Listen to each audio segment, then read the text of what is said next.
noite. Estamos no ar em todo o país pela TV Cultura, pelas emissoras afiliadas, pela Rádio Cultura Brasil, pelo portal UOL e pelo portal da Cultura no cmais.com.br/jornalismo.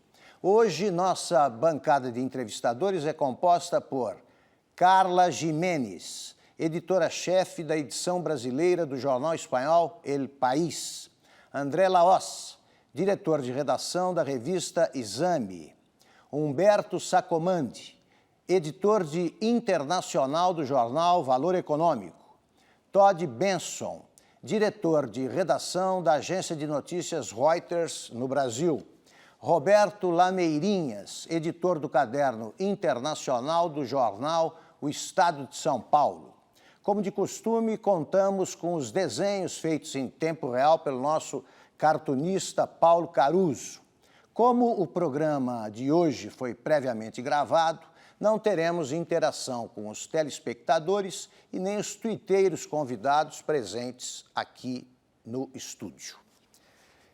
Peter Akin, muito obrigado por ter aceitado o nosso convite. É um prazer ter você aqui no Roda Viva falando sobretudo das relações entre Brasil e Estados Unidos e também das relações entre os Estados Unidos e os países do nosso continente. No começo do governo Dilma Rousseff, você me pareceu otimista quanto à possibilidade de melhoria nas relações entre Brasil e Estados Unidos. Agora, no fim do governo da presidente Dilma Rousseff, você acha que as relações melhoraram, ficaram do mesmo jeito ou pioraram? Bom, primeira coisa, quero agradecer o convite para este show. Prazer é nosso. E primeira coisa, eu creio que nunca era tão optimista sobre as relações Brasil e os Estados Unidos.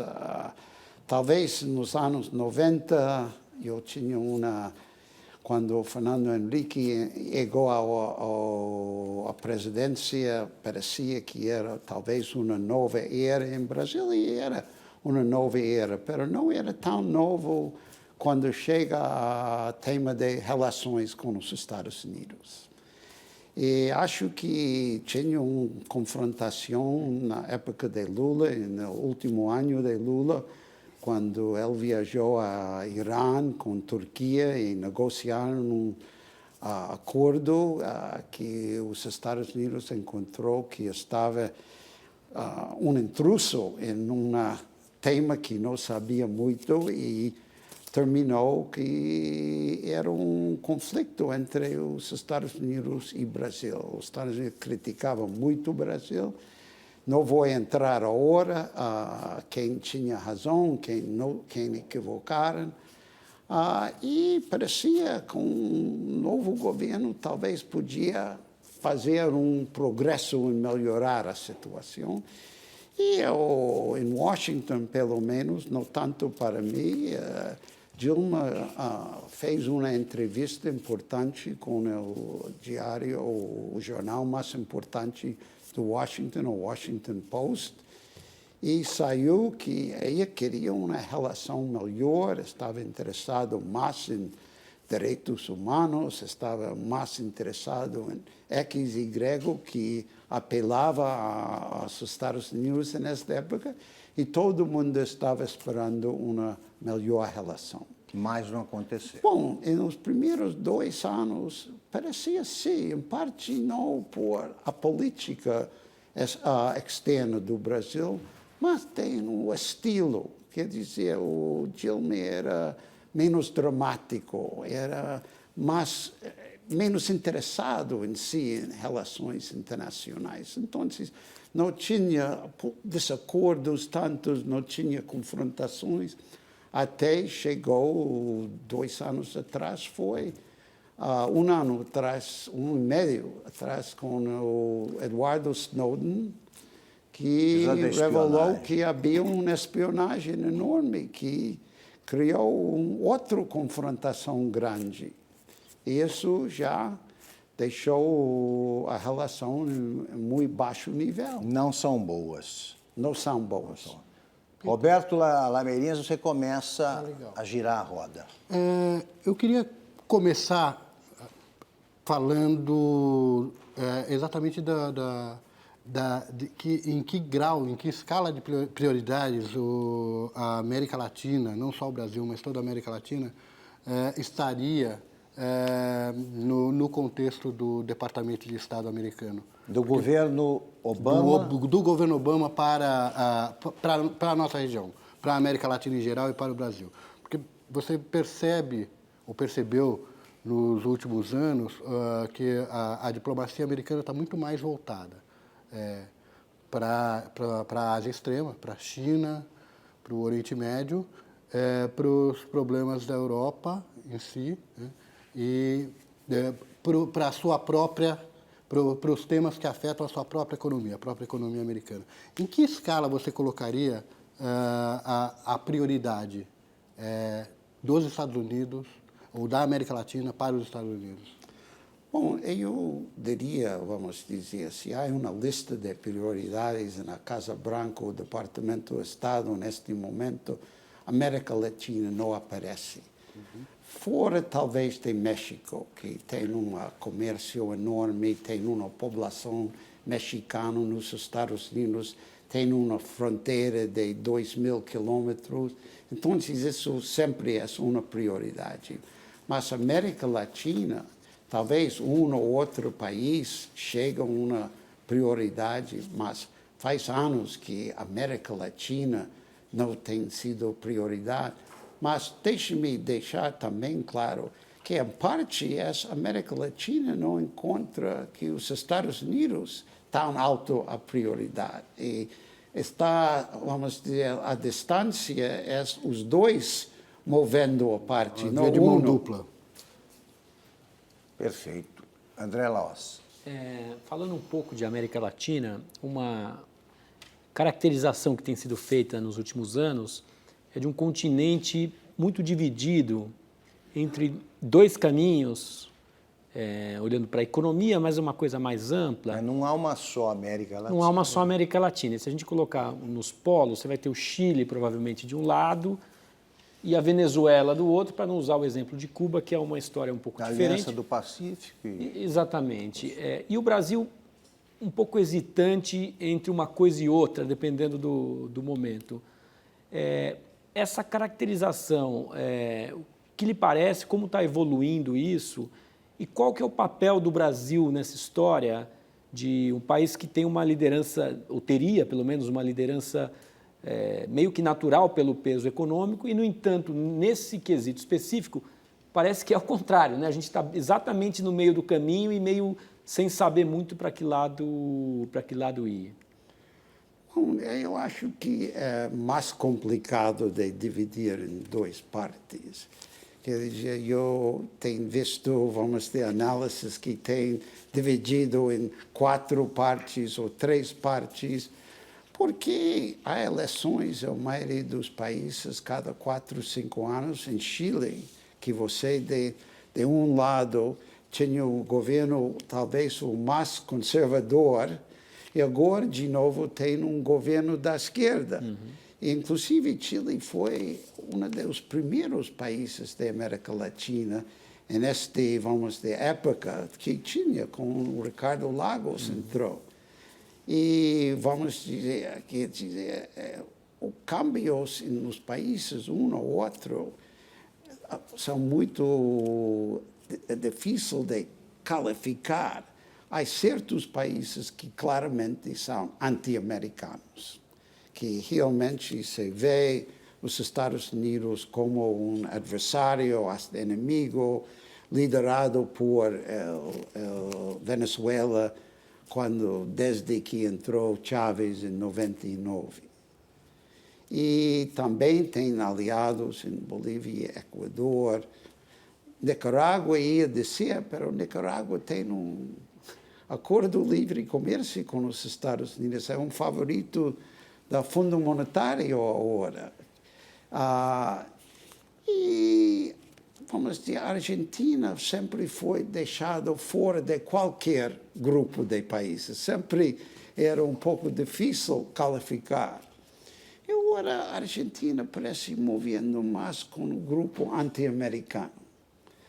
É difícil dizer porque há eleições na Argentina em um ano, que provavelmente o governo vai cambiar. Depois tem Brasil.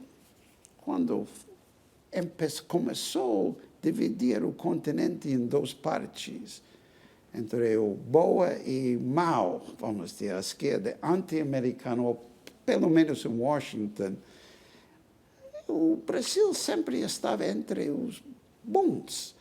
Você lembra a boa relação entre a direitista Bush, o republicano, e Lula, da PT.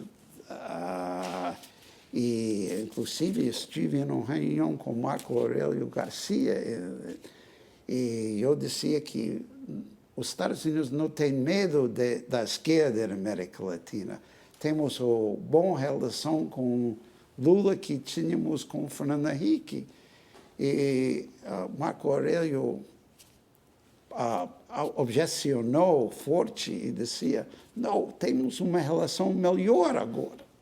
Então, o Brasil sempre era, eu diria, até a confrontação que falei antes em Irã, e pior ainda depois do espionagem e a cancelação do visita do Estado de Dilma a Washington, talvez a compra dos aviões de Suécia em vez de Boeing.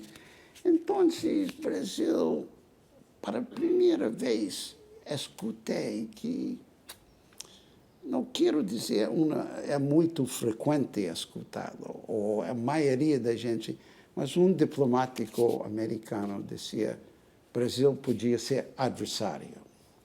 Peter, antes de passar para o Todds, eu só registro que alguém precisa informar ao Marco Aurélio Garcia que a Guerra Fria acabou, que a União Soviética não existe mais, ele ainda não sabe disso.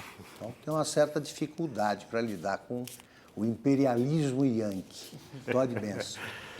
Voltando, aprofundando talvez um pouco mais nessa questão das relações Brasil e Estados Unidos, que, enfim, parece uma relação que vai e vem, ao longo, pelo menos dos últimos 15 anos, assim, sempre parece que vai haver momentos que vai melhorar e depois dar 2, 3 passos atrás.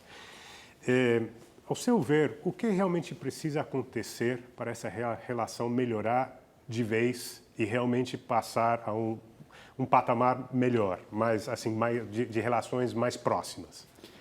Bom, eu acho, primeira coisa, este vai e vem tem razão. Mas é uma certa forma que os Estados Unidos e Brasil, desde que eu lembro, vamos dizer, sempre tinha muitas diferenças, muitos desacordos. Sempre falaram que eram amigos, relações cordiais, etc. Mas sempre havia diferenças. Mas, sabe, tinha uma maneira de resolver os desacordos. Tinha a capacidade de acomodar um ao outro. E sempre havia um aire de boa vontade. O presidente do Brasil visita Washington, está bem-vindo. O Obama visita o Brasil com um calor enorme. Mas, afinal de contas, o problema não era o desacordo e vai e vem, mas não encontra um momento de como colaborar sobre um tema importante para os dois. Muito difícil em todos os anos. Vamos falar desde Fernando Henrique Cardoso até o final do Dilma, do primeiro período. Encontra um acordo sobre um tema importante entre os dois. Então, é falta de acordos, não é os desacordos que criam problemas. E depois tem 2 confrontações recentes que baixou ainda, deteriorou ainda a relação. De melhorar, isso é uma longa resposta que necessita para isso, porque não é tão fácil de encontrar um mecanismo aí. Carla. Apesar desse ruído diplomático, o comércio entre os dois países se manteve. É verdade que de 2008 para cá o Brasil ficou deficitário na balança. Essa falta de acordos... Mas não assinaram tratados, assinaram? Os dois países? Então, está em função desse ruído aí da visita, não houve avanços mais concretos. Mas no que diz respeito à corrente comercial, vai, business, amigos, negócios à parte. Agora, novos acordos permitiria, por exemplo, garantir mais negócios também para o Brasil? Qual seria o benefício prático de chegar a estreitar esse laço? Não quero deixar a impressão que os Estados Unidos e Brasil não têm muitas relações, vamos dizer, comerciais, muitas frentes que são boas, quer dizer, que não são maus. Eu digo, em geral, para dois países que sempre falam de ter valores em comum, ter uma história semelhante, são os dois gigantes países com interesses mundiais, interesses em comuns, que não pode encontrar mais possibilidades de colaborar, de fazer comércio. Os Estados Unidos faz comércio com todo o mundo. O Venezuela, nós somos o primeiro parceiro do Venezuela. Estamos com a China, é um dos melhores parceiros dos Estados Unidos. O comércio é importante, é fundamental. Mas tem que lembrar, os Estados Unidos têm acordos de livre comércio com quase 20 países em todo o mundo. Não podia firmar um acordo sobre comércio sério com o Brasil no período de 20 anos que estamos falando de Fernando Henrique até o final do período de Dilma. Quer dizer, 20 anos sem um acordo, tem os Estados Unidos 20 acordos. Ao mesmo tempo, o comércio mais de duplicou desde 2000. Então, necessita encontrar um métrico que está realmente interessado para ver se... E acho que, afinal de contas, o Brasil e os Estados Unidos têm um comércio de mais ou menos 90 bilhões de dólares por ano. Com o México, temos 500 bilhões de dólares. E eu sempre dizia, bom, o México está na fronteira, então, mas agora a China tem 500 bilhões de dólares. Então eu pergunto, por que China não é mais distante do Brasil? O Brasil não é mais distante da China? Por que o Brasil está tão baixo comparado com os países? Não pode produzir? Já pode produzir. Os Estados Unidos é um grande mercado. Deve haver mais. 2% essa quantidade de comércio dos Estados Unidos que tem Brasil. Humberto. Professor, voltando à questão da espionagem, como superar o governo americano continuará a espionar quem ele quiser. Todos, né? Todos. Verdade. Como superar essa desconfiança? E o senhor acredita que empresas americanas se beneficiam de dados, de informações da espionagem americana? Bom, isso seria pura especulação, porque não tenho a menor ideia no trabalho para uma firma, nem tenho escutado muito sobre isso. Não sei como pode resolvê-lo. Esse é o grande problema.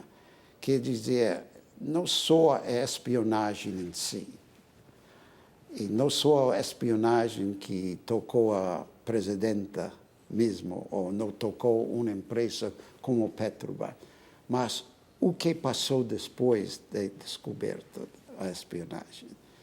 Chegou vamos dizer, muito logo depois o secretário do Estado, John Kerry, e parecia que não está informado. Se você vê, vários jornalistas fez perguntas a ele sobre, parecia que não tinha sabido que isso era uma e mostrou uma certa indiferença, como não entendi por que os brasileiros podiam preocupar. E outro, vamos dizer, mesmo Joe Biden, o vice-presidente, chega durante a Copa do Mundo, não com perdão, não com isso foi um exagero, não para dizer não vamos fazer de novo, não tinha uma mensagem. E ao lado brasileiro, os Estados Unidos quedou um pouco surpresa que Dilma quedou com tanta irritação, com tanta... Mas a propósito, Peter, eu acho que há pouco, completando esse assunto que o Humberto levantou, há pouco você dizia do pragmatismo de governos que também ideologicamente não são afinados com os Estados Unidos. A Venezuela tem de vender petróleo e vai vender para os americanos. A China também pretende explorar o mercado americano. O Brasil conduz, a meu ver, a política externa brasileira ela é balizada pelo pensamento ideológico. Frequentemente, a política externa brasileira, que sempre coloca a ideologia acima dos interesses comerciais. Porque o discurso do Brasil, que é praticado, é aquele, é sul-sul. Eles não querem, eles acham melhor negociar aqui com os países da vizinhança do que com os Estados Unidos. Então eu perguntaria, você não acha que o problema, o comportamento ideológico do governo brasileiro pesa muito nisso? Vou dizer, em parte sim, mas só em parte. Vamos voltar ao governo de Fernando Henrique Cardoso, que eu conheço o Fernando Henrique desde os anos 79 e 70, quando ele era aposentado da Universidade de São Paulo. E, vamos dizer, lembro, ele foi, como presidente eleito, a primeira cúpula das Américas em Miami, com o então presidente e o governador do Minas Gerais. Itamar Franco. Exatamente. E foi allá, e falando com diplomáticos americanos, o Brasil foi o país que era mais escéptico nesta época sobre um acordo de livre comércio continental. Era o mais que dizia, sim, vamos assinar o acordo de negociar, mas esses são problemas. Tinha o mesmo tipo de desconfiança. Sim. E depois, em 2001, tinha outra cúpula em Quebec. E quem deu o discurso mais discutido foi Fernando Henrique Cardoso, esta vez como presidente, fazendo as condições necessárias para chegar a um acordo de livre comércio. Mas, na prática, as coisas andaram mais rapidamente. Dava mais, mas isso foi para a gente que estava olhando, talvez, o início de ver que não havia um acordo continental. Perfeito. Vamos para um rápido intervalo e voltamos já já com o especialista em assuntos interamericanos, Peter Hakim.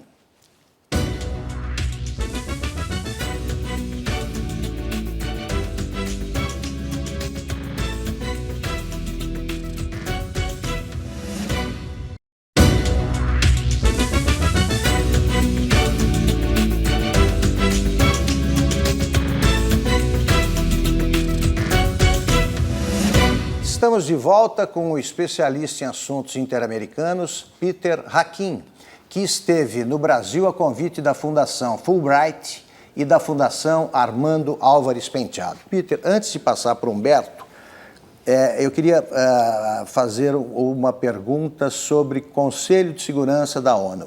Frequentemente, mais de uma vez, você disse em entrevistas e artigos que o Brasil merece uma vaga no Conselho de Segurança.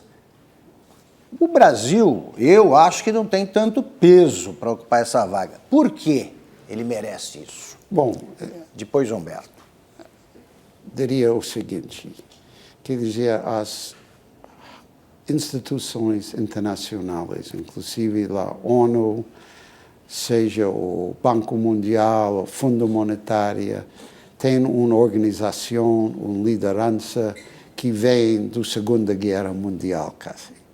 E então havia um grupo de países desde então que ha emergido, que merece um lugar mais importante nestes organismos. E é claro, se vamos dizer, se você olha o mundo, que há 4, 5 países que realmente merecem ser parte do Conselho Permanente, mais do que tem. E talvez podia cambiar um ou outro, para isso não vai passar, então não vale a pena falá-lo.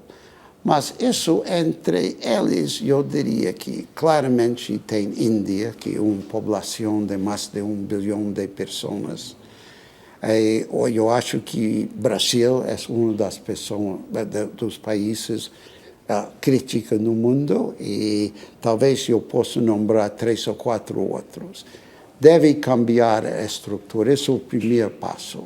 E eu acho, afinal de contas, dada a sua população, sua economia, o número 7 no mundo, o terreno, o possível papel no câmbio climático, em energia, deve ter uma posição, e eu acho que vai ter, afinal de contas, vai ter, quase seguro. Então, faz sentido para os Estados Unidos de começar agora e oferecer seu apoio, em vez de esperar a final e esperar na porta para apertar uma mão ou dar um abraço e ter uma irritação na relação. Humberto. Peter, alguns anos atrás, o governo americano, os Estados Unidos, demonstraram muito interesse no pré-sal, no petróleo, das reservas de petróleo no pré-sal brasileiro. Desde então, ocorreu uma revolução energética nos Estados Unidos com o xisto, que mudou o cenário energético americano, mundial e com impactos em política externa. Hoje parece que os Estados Unidos estão mais interessados num bloco energético autossuficiente formado por Estados Unidos, Canadá e México. Os Estados Unidos perderam interesse no pré-sal brasileiro? Bom, primeira coisa que mais que uno escuta quando fala oficialmente ou quando os políticos falam, não falam de vamos dizer, uma coalição de energia de 3 países. Fala de independência energética. Isso era, vamos dizer, México, para a primeira vez desde os anos 30, podia entrar em um acordo de energia com os Estados Unidos, porque está fazendo uma reforma orientada mais ao mercado, em vez de uma companhia nacionalizada.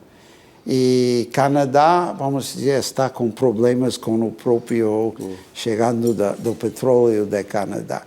Não é tão fácil. Todo mundo fala de colaboração, cooperação, coordenação energética. Para o final de coisas, nenhum país confia suficiente em outro para chegar a um acordo absoluto. Cada país precisa preocupar de sua própria energia, até agora, pelo menos. Peter, respondendo à pergunta sobre o Conselho de Segurança, estava descrevendo a importância, o peso crescente do Brasil, também da Índia, mas de alguma maneira isso, a sensação que a gente tem hoje é que esse momento espetacular do mundo emergente ficou para trás, ou pelo menos momentaneamente. A gente possivelmente esses países vão voltar a crescer mais, mas o fato é que perdeu um pouco o encanto, o brilho, tanto o Brasil, Índia e outros países, até a China de alguma maneira, embora menos. Então, eu queria colocar aquela pergunta à luz disso, quer dizer, será que isso, o tempo, o timing do Brasil não ficou um pouco para trás nesse sentido? E aí eu queria ligar com a história do BRIC, do famoso bloco dos 4 ou 5 países, né? Tem gente que põe a África do Sul no mesmo conjunto, que o Brasil parece estar acreditando, ou pelo menos ensaiando uma nova postura em relação a esse bloco. O senhor acredita que esse bloco efetivamente pode caminhar para algo mais palpável, para além de um agrupamento de países ou não? Bom, primeiro, sobre os países emergentes. Os países que há emergido, os países desenvolvidos, não têm feito tão bem nos últimos anos. Quer dizer, a Europa podia entrar numa recessão nova. Quer dizer, vamos ter, os Estados Unidos têm um nível de instabilidade econômico e pior, a política dos Estados Unidos é realmente estancado, está num engarrafamento polarizado terrível. Quer dizer, não é que há um grupo de países fazendo tão bem que, obviamente, países como o Brasil, Índia e China, que o crescimento tem baixado bastante, não tem o aura que tinha faz 3, 4 anos atrás. Mas acho que o mundo está passando um período bastante difícil e acho que uns países vão fazer melhor ou pior, mas, afinal de contas, o Brasil, Índia, China não vai desaparecer, vai ter sua importância e vai estar golpeando as instituições para a entrada. Com os BRICS, eu acho que o BRICS, neste momento, isso é minha visão pessoal, vamos ter um mecanismo para a China próprio. Vamos ter uma plataforma que mais justificação, que mais credibilidade, que suas ações têm um apoio internacional. Porque se vê os BRICS, tem pouco comércio entre os BRICS, menos com a China. Todos têm um grande intercâmbio comercial com a China, mas China é o centro deste. É o único país destes 5 que tem o dinheiro para financiar estas instituições que você menciona neste momento. Podia ser que podia expandir, podia criar um novo caminho, mas acho que vai demorar e é o mesmo problema que tem tantos outros problemas, vai demorar o que passa com o BRICS. E uma coisa ou outra, se... Roberto. Posso depender só tirar uma dúvida que me ficou? Se da sua resposta significa dizer que o BRIC, na sua avaliação, é mais interessante para a China do que para os outros 4 países? Eu acho que sim. Eu acho que... Por causa do problema da assimetria também. A China é muito mais poderosa, é isso? Bom, é um pouco, vamos dizer, como os Estados Unidos e a América Latina durante uma época. Peter, opa, perdão.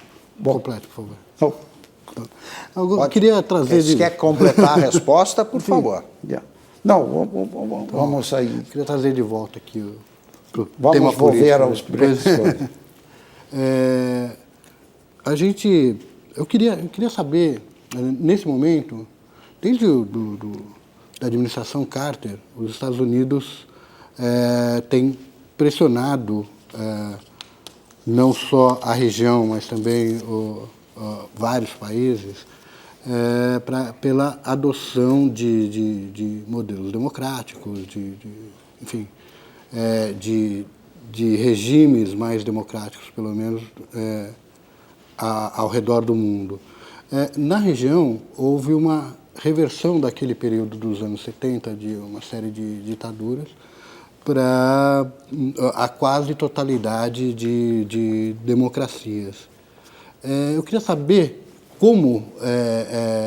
qual é a imagem, nesse momento, que o Departamento de Estado tem da situação dessa democracia na América Latina. Bom, eu diria Desse bloco da América Latina. Estado, do Estado da democracia. Bom, eu acho que é óbvio que, primeira coisa, que depois da Guerra Fria, quando terminou esta obsessão com o comunismo, com segurança, já tinha o conceito dos Estados Unidos elaborado por Bush padre sobre multilateralismo. Falou nesta época sobre a integração econômica do continente, começou a falar sobre a ação coletiva para defender a democracia e direitos humanos. E durante os anos 90, vamos dizer, continuaram com este conceito.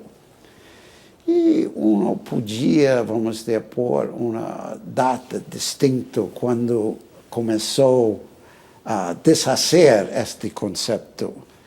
A eleição do Chávez podia ser o próprio discurso de Fernando Henrique, a cúpula podia dizer quando terminou as negociações para o ALCA em 2005, mas eu acho cerca de 2000, porque os Estados Unidos começou a olhar mais o Médio Oriente, que terminou este conceito de multilateralismo. Era impossível. Ao mesmo tempo, a América Latina estava fazendo parceiros de outros países, tinha mais diversidade. Eu acho que o final deste tema de democracia chegou de firmar o Carta Democrático Interamericano, que todos os países, inclusive senhor Chávez para a Venezuela, firmaram, aceitaram a noção coletiva. Nunca foi implementada. E acho que, neste momento, esta ideia de multilateralismo tem terminado. Talvez pode revivê-lo, mas, neste momento, e você tem, vamos dizer, a Unasul que está monitoreando mais a parte conflitiva da América do Sul. Os Estados Unidos não têm tanto interesse, se fala, mas pouco se faz. Eu acho que os Estados Unidos já abandonou o multilateralismo quando não pôde aceitar Cuba, quando 34 outros países aceitam, já como pode ser, os Estados Unidos está seguindo multilateralismo. E há outros exemplos. E eu acho que, sem o multilateralismo, não é possível ter uma aproximação de democracia universal, de normas comuns, maneiras de responder a interrupções, etc. Todd e Carla, vocês podem apartear à vontade, tá? Já falamos aqui um pouco dos BRICS, eu queria falar de outro bloco, do Mercosul, um pouquinho. Um bloco, enfim, que nasceu no início dos anos 90, espelhado na União Europeia, nasceu com otimismo, enfim, essa ideia de integração na América do Sul e tal. Mas o que se tem visto ao longo dos anos é que, na verdade, assim, do ponto de vista brasileiro, muitas vezes tem sido visto como um empecilho, principalmente para o comércio exterior, né? O Brasil é um país que tem poucos acordos comerciais, né? Comparados principalmente com os países do Pacífico. A Aliança do Pacífico. Que já comentamos. Então, às vezes eu me pergunto, assim, o Mercosul serve para alguma coisa para o Brasil? Tem há mais de 10 anos tentando negociar um acordo com a União Europeia, sempre bloqueado em algum momento e as negociações acabam fracassando. Serve alguma coisa, Mercosul? Bom, Peter, eu queria acrescentar ao que disse o Toddy uma pergunta. Se você fosse consultor do governo brasileiro, eu queria saber se você aconselharia o Brasil a se incorporar ao Mercosul ou à Aliança do Pacífico. Bom, vamos dizer, a primeira coisa de responder ao Todd que não funciona muito. Quer dizer, é uma organização disfuncional. Desde o início, quase, não tinha regras. As regras que tinha não foram seguidas. Quer dizer, não tinha maneira de resolver disputas fora dos presidentes reunindo. Quer dizer, a capacidade é um dos acordos mais protecionistas entre si. Ao mesmo tempo, falando um pouco a resposta, não se pode abandonar vizinhos. Não pode abandonar a Argentina, Brasil. É como França e Alemanha separando. Quer dizer, está... E, obviamente, não poderia, você lembra Celso Laffer, Sim. quando era a chanceler do Brasil, falou de Mercosul como o destino do Brasil e o ALCA como uma opção. Quer dizer que, falando com um empresário outro dia, que dizia: votei contra Lula 5 vezes. Ele disse que não podemos desfazer de Mercosul. É um esforço para reformar, cambiar, dar uma institucionalidade não tão rígida, talvez, mas mais... Peter, sobre esse tema, o Chile expressou recentemente o desejo de formar uma parceria, de negociar alguma parceria, exatamente, entre o Mercosul e a Aliança do Pacífico. Você acha que isso pode prosperar? Bom, eu acho que você lê o que escreve o chanceler chileno sobre isso, muito persuasivo, quer dizer, ele crê que é possível, vamos dizer, o Chile deu sua prioridade em relações exteriores de melhorar, expandir, profundizar a relação com o Brasil. Dilma falou uma vez que seria possível uma relação mais perto, mais profunda com os países da Aliança Pacífica. Acho que é possível, vamos dizer. Neste momento, não. Vai dizer, todo este de falar de acordos e relações depende em reformas domésticas, basicamente. Se o Brasil começa a reduzir o proteccionismo, levantar os subsídios, reduzir os impostos e facilitar mais investimentos em Brasil.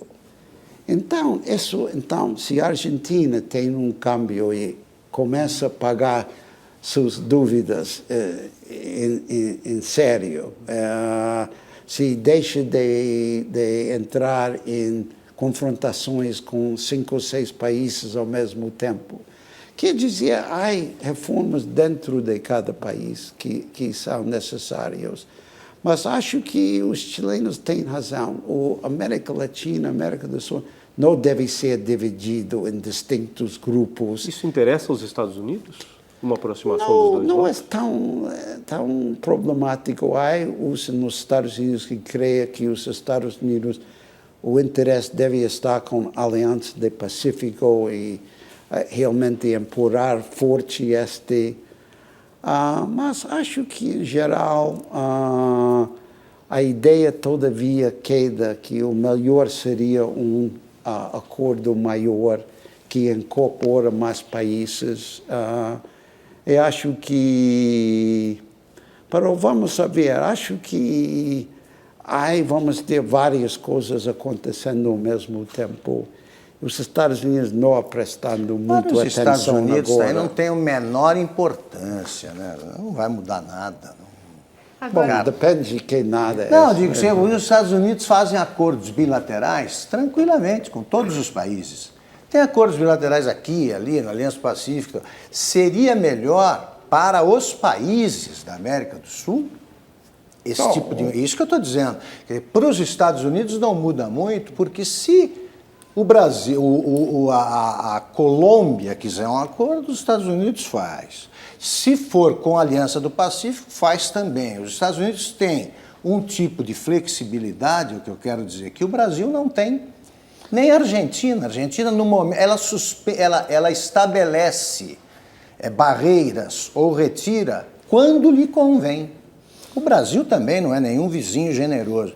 Agora, acho que você tem razão. Estamos condenados todos, argentinos e brasileiros, a esse abraço que pode ser um abraço de afogado. Agora, Peter, você citou um empresário que odeia o Lula, pelo que você disse, que não votou no Lula, mas que defendia o Mercosul. Sim. Eu queria dizer que não é, vamos dizer... Exato. O setor privado no Brasil, quando a gente conversa, eles admitem que, olha, a gente gostava do protecionismo, entendeu? Então, assim... Gostava, desculpe, cara. Do protecionismo, seja... os empresários dizem Sim. isso. Então, que agora o Brasil estaria preparado para essa abertura. Até porque se a gente fizer livre comércio com os Estados Unidos, acabou o pouco da indústria brasileira. Bom, como disse, preparado, vamos ter, isso quer dizer várias coisas. Eu acho que politicamente, quando a economia está deteriorando, é muito difícil de realmente levantar impostos, ou a indústria está com problemas agora, as exportações industriais, manufatureiros têm baixado, e acho que muito difícil. Você tem razão que todo mundo crê que o Brasil deve ser menos proteccionista, menos na área em que eles têm interesses. E vamos ter isso, então vai levantar os subsídios, vai levantar as quotas, porque para tem uma outros. mudança. Tem uma mudança também na mentalidade, então, precisa assumir uma mentalidade moderna também, um setor privado. Cedo ou tarde, o Brasil, se quer realmente ter uma taxa de crescimento alto, vai ter que abrir seu mercado. Isso que o China mostra, Coreia mostra, o México ainda está fazendo as reformas agora necessárias. Chile tem mostrado é impossível para um país, mesmo um país grande como o Brasil, funcionar num mundo globalizado tão protecionado. Então, acho que vai ter que ir. O problema é os governos não têm a força para realmente tomar as medidas necessárias. E, neste momento, eu acho que vai ser muito difícil, para dizer a verdade, mesmo com muito boas intenções. Pensa em, vamos dizer, as pensões em Brasil, as jubilações, todos os programas que é tão difícil separar. A gente está, vamos ter um estado bastante grande em Brasil. E é muito difícil para um dia para o outro cambiar isso. Os Estados Unidos têm o seu protecionismo muito alto. E é muito difícil de realmente. Os países europeus, o problema é que o Brasil não ha chegado à renta dos outros países desenvolvidos. E China tinha que abrir. A diferença é Brasil, 20% de seu produto nacional cada ano é em comércio. Peter. Chile e México é 50%. O promédio entre os países BRICS, fora do Brasil, é 40%. Brasil é um dos mais baixos em termos de abertura. Então, a abertura é fundamental para qualquer outra aproximação, acordos, etc. Talvez vai ser difícil, mas tem que optar. Peter, vamos para mais um breve intervalo. Voltamos logo com o especialista em assuntos interamericanos, Peter Hakim.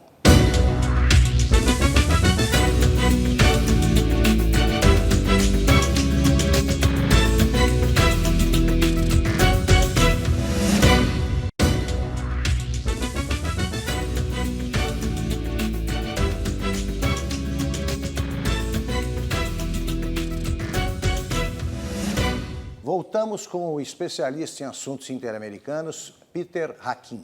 Como o bloco é mais curto, já passo direto a palavra para o Todd Benson. Peter, você acompanha o Brasil há várias décadas, então já viu, desde os anos... Até nos consolou pelo 7-1 contra a Alemanha. Foi gentil com o Brasil. E já viu assim, a época do milagre brasileiro, já viu todos esses momentos dos altos e baixos da economia brasileira, assim, crise da dívida nos anos 80, época da hiperinflação, depois o boom econômico, assim, 2000 para 2010, e ultimamente o Brasil passa por um momento de pessimismo, né? Assim, a economia brasileira está estagnada, enfim, inflação relativamente alta, e é um momento em que, quando se fala do Brasil no mundo, assim, perdeu esse brilho, né? E parece, enfim, que o Brasil está meio fadado à mediocridade, assim, no curto prazo, pelo menos, né? A não ser que haja uma recuperação grande da China ou que haja aprovação de reformas econômicas no Congresso, que parece pouco provável aqui.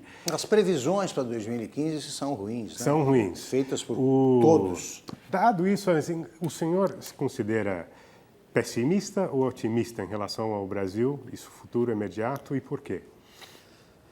Bom, eu lembro um livro que um amigo meu, que foi o chefe do Banco Mundial aqui no Brasil, que falou do Brasil. E cada problema, ele se notava, era uma oportunidade. Não falou neste termo, mas o Brasil tem enormes oportunidades de melhorar sua educação. Isso quer dizer um problema profundo.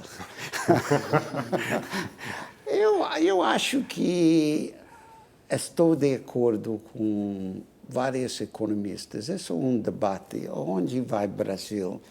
No Banco Mundial, o Banco Interamericano, o Fundo Monetário, várias outras instituições. E o Brasil, qual é a sua trajetória do Brasil? Porque é fundamental para a América Latina em si. E é um dos países, o sétimo mais grande no mundo. E acho que o análise que o Brasil tem situações muito piores. A situação de inflação agora é 6,5, 7. Vamos dizer, isso foi a inflação para 2 semanas, um tempo, 1 semana. E quer dizer, as contas não são tão limpos que devem ser neste momento. Mas comparado como era em 1993 ou 4, como estava em 1998 com a crise da Ásia, está muito melhor a situação econômica do Brasil. E se podia, vamos dizer, superar os obstáculos que existiam neste tempo, eu não tenho a menor ideia que tenho a capacidade. Obviamente, isso não quer dizer que vai superá-los, que tem a capacidade política de superá-los, tem a capacidade de disciplina, mas não há dúvida que o Brasil, hoje em dia, com uma classe média, vamos dizer, média vulnerável, maior do que nunca, com um país com um sistema de educação, falta muito, mas mais gente está no colégio do que nunca. Está numa situação, a dúvida não era perto do que era nos anos 90. Então você não acredita que o Brasil vai Eu virar uma lembro a Argentina? todos, aliás, que esse bloco é mais curto. Vocês aparteiem, por favor. Você não acredita que então que o Brasil vai virar uma Argentina ou uma Venezuela? Não, acho que o Brasil caminha mais lento. Estamos melhores, né? Quer dizer, o Brasil é difícil predizer o futuro. Os economistas são muito maus. Até o passado, às vezes, é Quer Os difícil. economistas São muito maus em predizer o futuro. Nenhum economista prediciu o colapso da economia mundial em 2008, 2009. Nenhum. Não, o nosso ministro Guido Mantega consegue errar todas as previsões, né? Ele faz uma previsão no começo do mês, para explicar por que não deu certo no fim do mês. Deixa eu fazer aqui uma... Só a Carla que estava fazendo a pergunta em Peter, seguida. eu queria saber, você acha que é um exagero, então, quando se fala a comparação com a Venezuela, ou seja, que o Brasil vai virar a Venezuela, não é um pouco caricata essa... Que é caricata? Caricatura? Caricatura. É algo que não condiz com a realidade, ou seja... Não tem nada que ver com Venezuela. Não existe esse temor dos Estados Unidos? Acho que está exagerado. O Venezuela é um país com um produto que vende. 95% de seu ingresso vem de petróleo. E não somente 95% de seu ingresso estrangeiro vem vamos dizer, se paga para o governo. Quer dizer, tudo depende de uma companhia, PDVSA, que está funcionando mal, a produção está ao mais baixo nível, tem muito, vamos dizer, oferta, tem muito reserva do petróleo, mas o Venezuela é uma caricatura de um país, quase. Está gastando sua plata como não há amanhã e não tem invertido, não atrai inversão estrangeira e eu vejo nem a Argentina vai cair em ser Venezuela.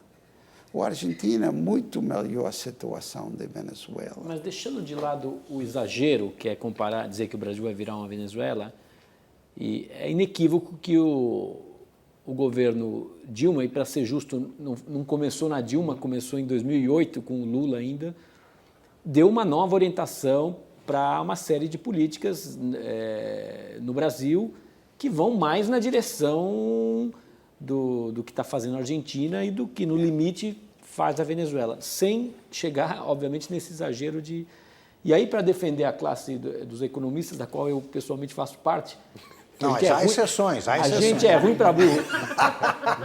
Mas, nesse caso, é verdade que quando houve essa reorientação, já havia suspeita de que essa história não ia acabar bem. Quer dizer, que o Brasil entraria, como entrou, numa trajetória muito negativa. Então, assim, sem querer exagerar nessa imagem, não faz sentido dizer que o Brasil está se aproximando de uma versão moderada dessa visão de mundo mais à esquerda e com resultados muito, muito negativos? Posso aproveitar a pergunta do Laos?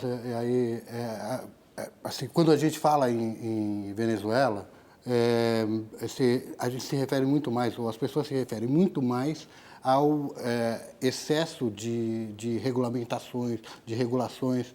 Populismo. Exato. Como há na Venezuela. O senhor considera que no Brasil existe um excesso de regulação?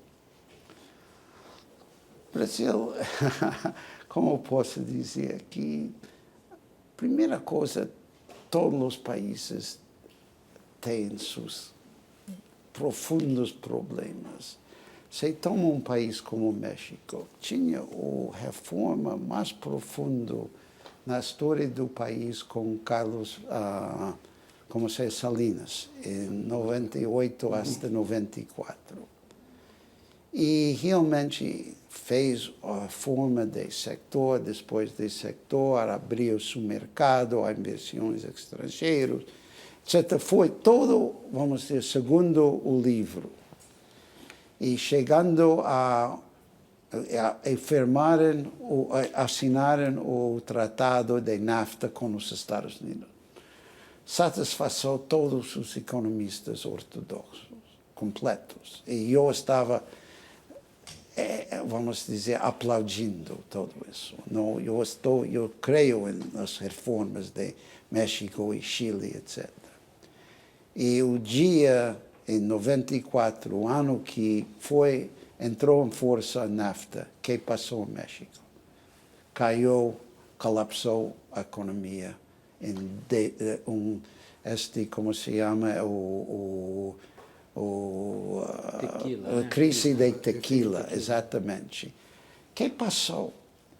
E depois México tinha um novo governo de Vicente Fox, uma democracia. Ia ter uma nova relação com os Estados Unidos.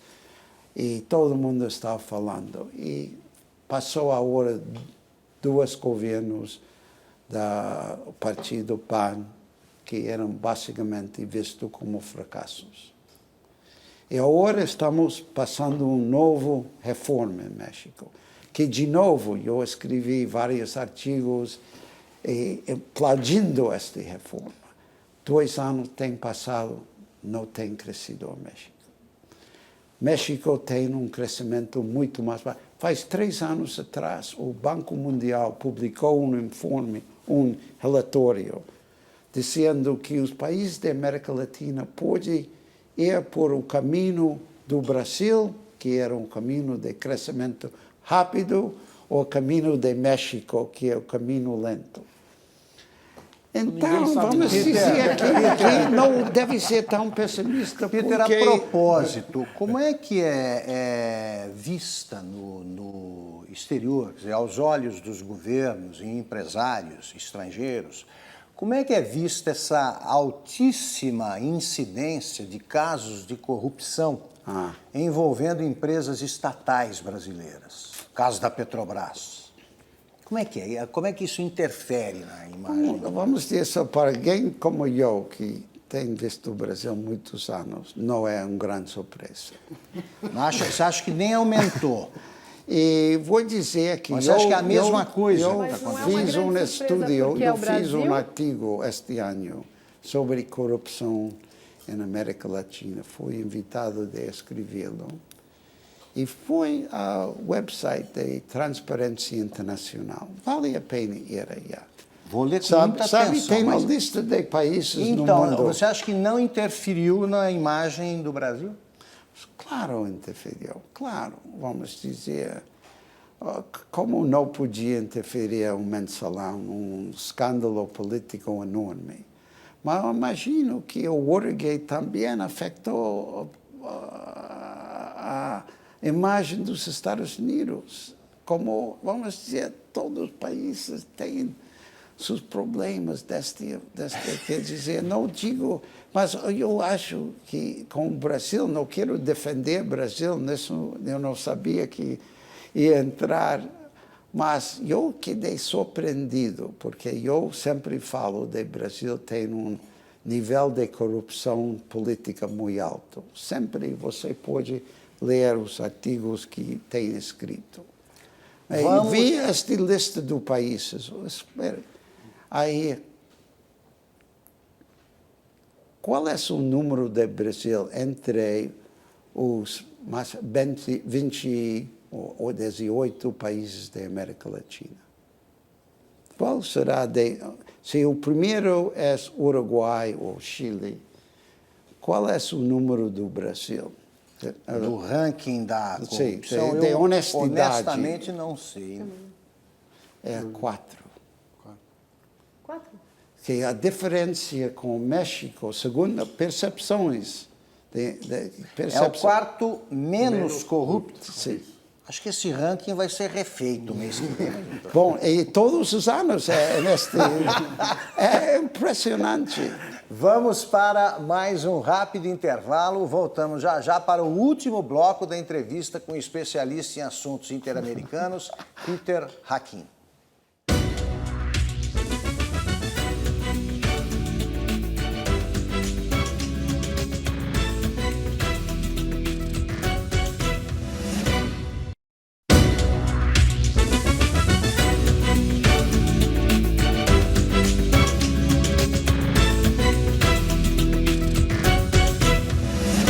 Estamos de volta para o último bloco da entrevista com o especialista em assuntos interamericanos, Peter Hakim.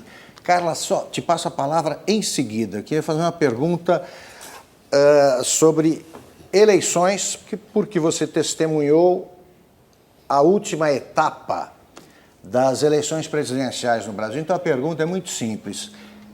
O que você viu te lembrou mais um país democraticamente avançado ou um país que ainda usa métodos políticos e eleitorais muito primitivos? Bom, se eu podia fazer uma pergunta a ti, você viu os debates dos Estados Unidos durante a última eleição? Os Estados Unidos não são um bom exemplo. Um país avançado. O que vocês chamam um país avançado? País avançado é um país, por exemplo, que não usa nenhum argumento falso durante a campanha eleitoral. Não estou me referindo a não me refiro a nenhum candidato especificamente. No Brasil, historicamente, mentiras são usadas com interesses eleitoreiros. Nos Estados Unidos, a turma joga pesado, mas se alguém mentir, acaba perdendo a eleição. Ou alguém mentir quer dizer a muita mentir. coisa, porque mentir é vamos dizer, mentir de dizer que Não, mentir é contar apresentar como fato o que não é verdade. Então, vamos dizer, os Estados Unidos, as eleições estão cheios de mal apresentações fora do contexto que, vamos dizer, eu fiquei muito surpreendido. Eu olhei o primeiro debate, o segundo debate, e depois do segundo debate tinha muita prensa sobre os ataques, as mentiras, brigas entre... E eu quedei surpreendido, então, porque não era... Só para encerrar, Peter, os Estados Unidos e o Brasil são primitivos ou os dois são avançados? Bom, não vamos dizer... Já que somos tão eu parecidos. acho que tem sistemas bastante que funcionam. Nada, vamos dizer, no final de uma eleição, quem tem mais votos entre o presidente... Carla. Queria voltar um pouquinho à questão, o tal ruído diplomático. Você acha que os Estados Unidos reagiram na época da espionagem, reagiram com a presidente Dilma do mesmo jeito que reagiram, por exemplo, com a Angela Merkel, quando veio à tona a história da... Sobre que tema? A espionagem. Bom, acho que com Merkel, você está dizendo... Merkel. Não foi igual. Se Por que não? Com muito mais sério as reclamações de Merkel. Não, sem dúvida. Inclusive, foi muito interessante, porque muita gente, não só no governo, mas fora do governo, estava dizendo por que o Brasil atua tanto assim, reaccionou tanto... E isso mostra que a imadurez do país, que não está realmente listo para chegar a níveis que, ao mesmo tempo, uma vez que Merkel começou a criticar, reclamar, não falou nada deste. Vamos tentar completar a roda, né, nesse tempo. Todd... No início do programa, você citou alguns países na América Latina que são claramente mais anti-americanos, né? Mas eu queria falar um pouquinho da diplomacia brasileira, que historicamente, assim, a visão é de um corpo diplomático muito profissional, com uma política de Estado, não necessariamente de governo, que tem sido questionado ao longo dos últimos anos. Eu queria saber a sua opinião se você acha que há elementos de anti-americanismo na diplomacia brasileira. Bom, é muito interessante isso, porque um embaixador que eu conheço bem falou isso numa declaração pública, uma carta, um artigo, falou de que ele notava, ele era um embaixador dos Estados Unidos durante a época de Fernando Henrique Cardoso Mas, e falou que ele notava que tinha dentro de Itamaraty uma linha mais anti-americana agora. E eu estive em uma reunião com várias pessoas quando ele repetiu este em Washington. E eu dizia, isso é exatamente que os diplomáticos americanos falavam de Itamaraty durante a época dos militares, falava do Itamaraty sendo anti-americano durante a época do Fernando Henrique Cardoso. Sempre tem esta ideia que Itamaraty era um círculo, uma comunidade que nos comparavam muito com França, o serviço diplomático da França, e simplesmente que por, vamos dizer, instinto quase, nada era, vamos dizer, tinha uma certa anti-americanismo. Quando ele falou sobre isso, disse exatamente o que sempre falou sobre o Brasil. Temos este aire mas acho que, vamos dizer, é muito mais baixo do que um pensa. Peter, a gente já falou aqui, o Augusto deu a ideia de se você fosse um consultor do governo brasileiro, e discutimos um pouco também essa ideia de que se está sobrando ideologia e faltando pragmatismo ao governo brasileiro, especialmente na relação com os Estados Unidos. O senhor teria algum exemplo de um país de renda média como o Brasil, mais hábil do que o Brasil para tirar vantagem da relação com os Estados Unidos, em quem a gente poderia se espelhar? Poderia explicar um pouco como o Brasil poderia tirar mais vantagens nessa relação com os Estados Unidos? Bom, acho que é sempre difícil. Deixa-me comparar um pouco com o México.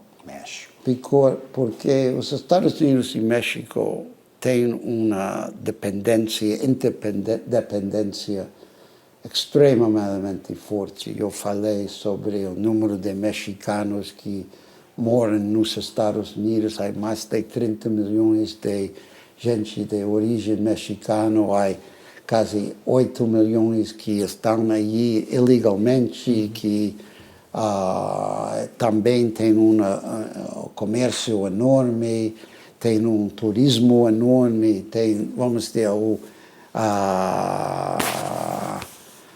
vamos dizer, o fluxo do Plata, é um bicho, a quantidade de remessas que vai a México é em excesso de 25 bilhões de dólares. Quer dizer, a integração é enorme.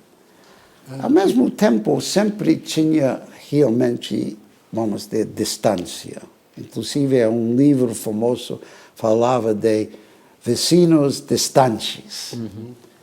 E chegou a NAFTA, e começou a aproximar. E o interessante é que eu tenho vários amigos que participaram em negociar a NAFTA.